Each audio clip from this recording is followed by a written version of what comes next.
तालुक्यातील शेतकऱ्यांचा हा शेतकरी एल्गार मोर्चा आपण काढलेला आहे। आपण इथं शेतकरी अनेक शेतकरी व्यक्त होताना संघटनेचे पदाधिकारी आपण जेव्हा इथं आपलं मत व्यक्त करणार आहेत, कृपया ते मत व्यक्त करताना भान ठेवा की आपला विषय कोणता आहे आणि आपण कोणत्या विषयावर बोलत आहात।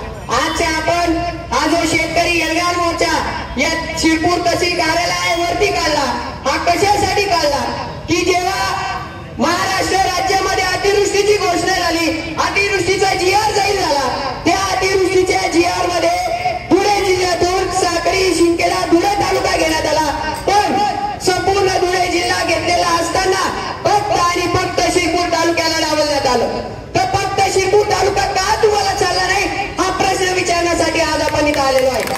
जेव्हा आम्ही प्रशासनाला विचारलं की तुमले साखरे आवडी घे, शिंदखेडा आवडी घे, धुळे आवडी घे, मग आम्ही का म्हणे आवडलो, तर तेव्हा त्यांनी सांगितलं की शिरपूर तालुका हा निकषात बसत नाही। आता धनराज कोडी माझ्या बरोबर आहे,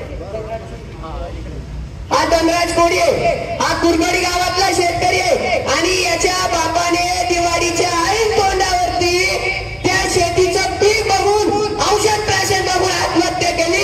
माझा प्रशासनाला सवाल आहे, तुम्ही कोणत्या निकषाची वाट बघत होता? त्याच्या बापाने पाशी लावली, आता त्याची पाशी लावायची वाट तुम्ही बघतात का? हा प्रश्न प्रशासनाला आहे। आणि जर का आम्ही निकषात बसत नव्हतो, कोणी निकषात बसत नव्हतं, तुम्ही वारंवार पाटपुऱ्याच्या एका शेतकऱ्याने आत्महत्या केली, तिथं साधा कलेक्टर मॅडमांना भेटीला जाणं सुद्धा कळलं नाही। जिल्ह्यामध्ये 16 शेतकऱ्यांनी आत्महत्या केली, त्याच्यामध्ये एका हप्त्यात 2 शेतकऱ्यांनी शिरपूरमध्ये आत्महत्या केली, पण तिथं साधं प्रशासनाला जाऊन त्यांचा सात्वन करणंही वाटलं नाही। आणि जेव्हा यांना प्रश्न विचारायचे तेव्हा सांगितलं जातं तुम्ही निकषात बसत नाही, मग निकषवर बघा ना तुरता हा कितला जणांचे फाशीवर लटकावलं पडेल, कितला जणांचे औषध देवाला लावू। तुमचं जर का म्हणणं असेल की किती शेतकऱ्यांचा तुम्ही आकडा द्या, आम्ही आधे 2 महिन्यातले लटकावतो सांगा आमना तालुका अतिवृष्टीमा टाका, अहो प्रश्न विचारांपुरता आपण येलो होतो। दुसरा प्रश्न आपण दिला की शिरपूर तालुक्याचा थकीत पीक विमा तुम्ही कधी देणार आहात? शिरपूर तालुक्यामध्ये 2021-22 पीक विमा अजूनही अनेकांचा थकीत आहे। या शिरपूर तालुक्यामध्ये अतिवृष्टीमध्ये समावेश नसल्यामुळे अतिशय तुटपुंजी मदत होणार आहे, त्या तुटपुंजी मदतीमध्ये सुद्धा शिरपूर तालुक्याचा शेतकरी नाही। तरी प्रशासनाला नाही, आपल्याला लाज वाटली पाहिजे, ती मला लाज वाटली पाहिजे। मी एक शेतकरी पुत्र म्हणून मला लाज वाटते। का लाज वाटते? कारण प्रशासनाला माहितीये साक्री, शिंदखेडा, धुळे नाही घेतला तर उद्या शेतकरी येतील आणि नाच जाम करून देतील। त्यांना माहितीये शिरपूर नाही बी टाका, या काहीच करी लावली, यातले कितलं बी करत तरी याने काही नाही, या फक्त बाजूला अंगाला पाणीवर सुतारणारा या करणारा याचा तालुका काढली ना तरी याने माहिती नाही, या तरी बी अभिनंदन करे ग्रुपमा। इथलं म्हणजे ही एक शेतकरी पुत्र म्हणून मला लाज वाटते की मी बोलू शकत नाही।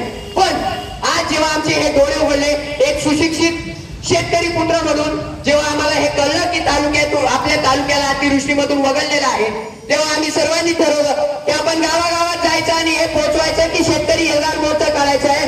आणि त्या माध्यमातून आपण इथपर्यंत आला।